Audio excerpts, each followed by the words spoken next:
some of the worst parts of modern feminism taught women that true liberation was having sex like their brother and working like their father. That being said, I don't want to put the brakes on the opportunity for some woman who really wants to go to college or university and learn and then earn.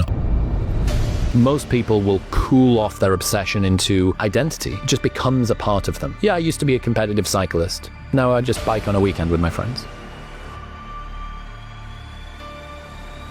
We've seen a lot of structural changes, and what's really interesting is how this is coming to land existentially, psychologically, like karmically within men. But the structural changes are what I think kicked a lot of this going. So education and employment are the two big ones for men. In education, it seems like the current education system was always set up in a manner that women, girls were going to overperform in. They had the brakes put on them for a while with regards to encouragement and their acceptance toward university. Girls are better to sit down. They're good highlighter people, and they're more conscientious than boys are on average. They're less rambunctious. They're good for if you need to sit quietly in a classroom for 6 hours a day. Yes. They crush it. They absolutely crush it. More obedience, less creativity. Yeah, and less disruption as well, which is a huge big deal, especially when there are 3 times as many female fighter pilots in the US Air Force as there are male kindergarten teachers in the United States. 2% of kindergarten teachers are men. It's about 7% of fighter pilots are female. And this means that being able to deal with the disruptions of young boys is tough.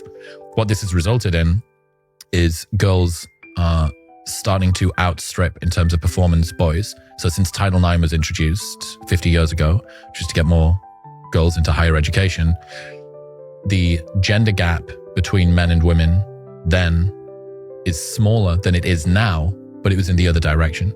Yeah. So there are fewer men going to college than women now than 50 years ago, and 7 times more men than women dropped out of college during COVID. Right. So all of that together means you have 2 women for every 1 man completing a 4-year US college degree. Almost there. Some campuses, it's nearly 3 to 1 in terms of the ratio. So you have education, more women than men completing a 4-year US college degree by a big distance. And that's going to just continue ticking up. You then look at what's happened with employment. That's education. You look at what's happened with employment. Well, we've moved from a brawn-based to a brain-based economy. It's become increasingly credentialized, which means that the education piece is now more important than ever before. So you have girls overperforming relatively in education, and then moving into an employment world, which also kind of needs more administrative know-how. Yes, some assertiveness that guys have still got and some disagreeability is good for getting you promotions. But between the ages of 21 and 29, women on average earn £1,111 more than men do. So they're out-earning men too. Not only are they educating, they're out-earning men. And this sort of all together, the structural changes of women in education and employment, plus welfare state assisting single mothers particularly, has meant that guys go, well, what's my place? What's my role now? There's an idea called the tall girl hypothesis, which I bro-scienced into existence about 4 years ago. I got in a lot of trouble when I first started talking about this. So if you were a 6'3" woman, typically on average, women want to date a guy taller than them. You're looking at pro athletes, right? If you're a 6'3" woman, you want to wear heels at your wedding, like you're looking at dudes that are 6'7". Like you're looking at pro athletes. The point here is if you are a taller woman and want to date up and across, there is a smaller cohort of men for you to be able to pick from. Yes. Socioeconomically, over the last 50 years, women have become taller. Socioeconomically, they have grown. Exactly. Right? Men have stagnated, and in some cases, they've actually gotten a little bit shorter. What this means is, if women on average want to date a man who is as educated or more than them, and as wealthy or more than them, but women are now out-earning and out-educating men, you have an ever-increasing group of high-performing women competing for ever-decreasing group of ultra-high-performing men. Yep. Now, these guys have got unlimited options.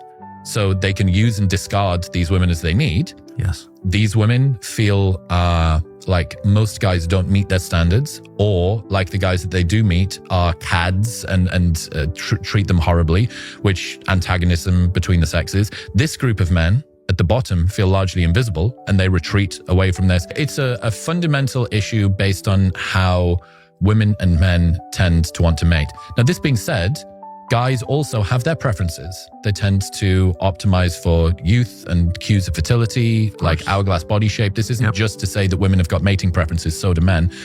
But when women say sort of where are all of the good men at, I think this is one of the fundamental issues that's kind of hiding in plain view, which is typically women want to date up and across, but if they have grown up through in their own competence hierarchy, there is a ever decreasing group of guys that they're going to find attractive. That's exactly right. So I started talking about this maybe about 4 years ago. And then recently some data came out that said the bottom 40% of men in terms of earning and the top 20% of women in terms of earning have females as the primary breadwinner within the household. So from 0 to 40 men, they earn less than their female partner. And in the women's camp, the top 20% of female earners also earn more than their male partner. So this hypergamy, which is what it would have been, has been replaced by hyperandrousness, which is women as the primary breadwinner. In these relationships, men are twice as likely to use erectile dysfunction medication. If a guy loses his job, the likelihood of divorce doubles. Whereas if a woman loses a job, there's no change in terms of divorce. All of these things, do we lay this at the feet of, well, men need to be able to deal with a woman who's high performing and so on and so forth? It's like, typically guys are the protagonists and women are the gatekeepers when it comes to making a relationship start. Like, guys are the ones that are forthcoming. So women tend to be the selectors. And if that's the case and women are struggling to find guys that they're attracted to, I think this has a big role to play. Some of the worst parts of modern feminism taught women that true liberation was having sex like their brother and working like their father. That being said, I don't want to put the brakes on the opportunity for some woman who really wants to go to college or university and learn and then earn off the back of that. I don't think that that's a good idea. Like, it's not the solution to say, okay, women get out of the boardroom and back into the kitchen, as if that's what needs to happen. But when you just accept the fact that if you don't feel secure and safe to be able to look after yourself and to be able to create a family, then you supplement building family for building career. And that means that, well, you've just supplanted being a family builder for being a worker drone. And I think Michael Phelps is a really great example of that too. I've heard that he is very sort of driven by that not enoughness energy. One interesting element on this is, I don't want to demonize all ambition and drive. I think it's very, very important and great. Like, you go and win the thing. Just know that it isn't going to be the end. It's not going to fix everything. There are other pathways to your fulfillment that you need to spend some time on. But there is a relationship between discipline, motivation, and obsession, right? So discipline is, I will make myself do the thing. Motivation is, I want to do the thing. And obsession is, I can't not do the thing. And a lot of people look at people who are now disciplined, and what they don't realize is that their current discipline is just the echo of a past obsession. So for me, going to the gym and training, I started when I was 17. I was really obsessed with going to the gym. Obsession's strange. You can't really engineer obsession. Obsession is this weird alignment of predisposition, opportunity, desire, a little bit of wounding, it's some motivation, social influence. You know, it's like it's this strange blend of everything together. What happens after a while, obsession cools off. You're not obsessed with the same thing typically for decades on end. Some people are, but most aren't.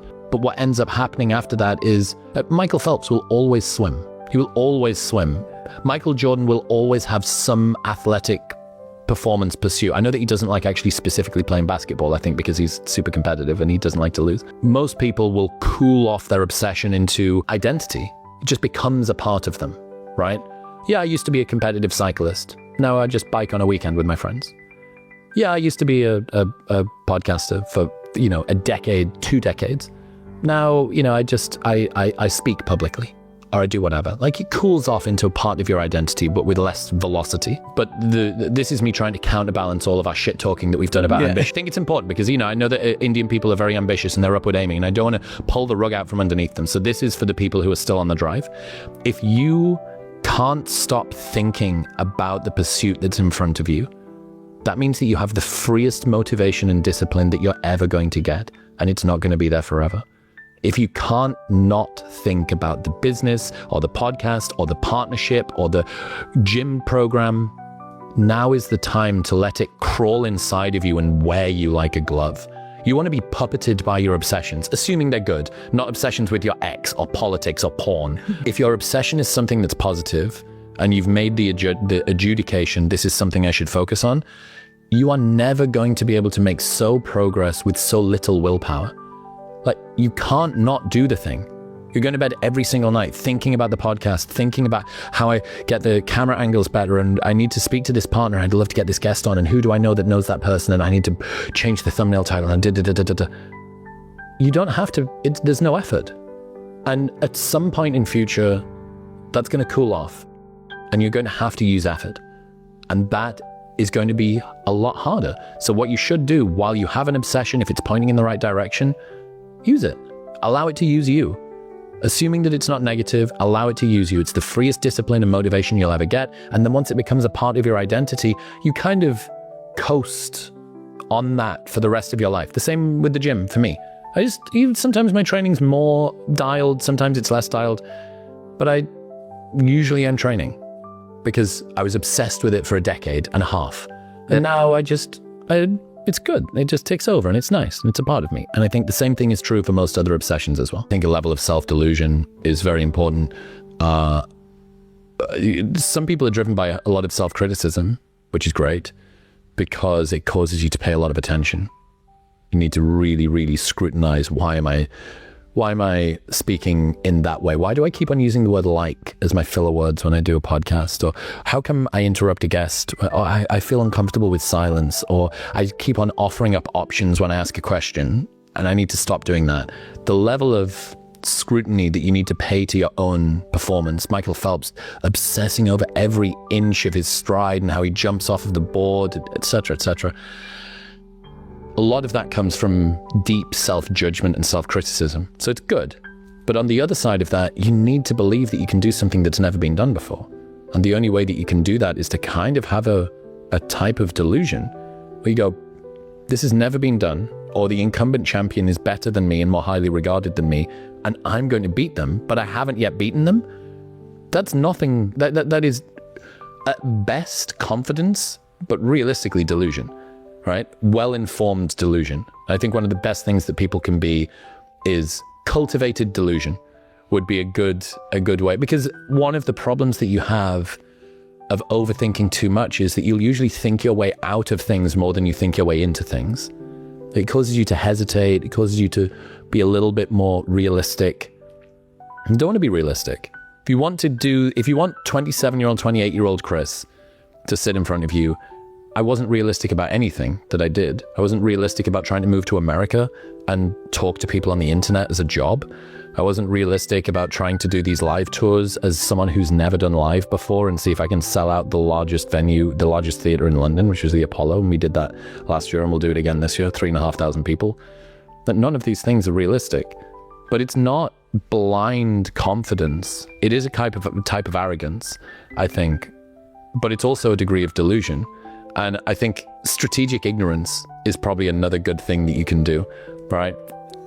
Strategic ignorance of not actually having to overthink it that much, just letting your foot off the gas. A good place to start. Because the difference between straight up delusion and cultivated delusion would be you need to know where you can believe beyond your capacity.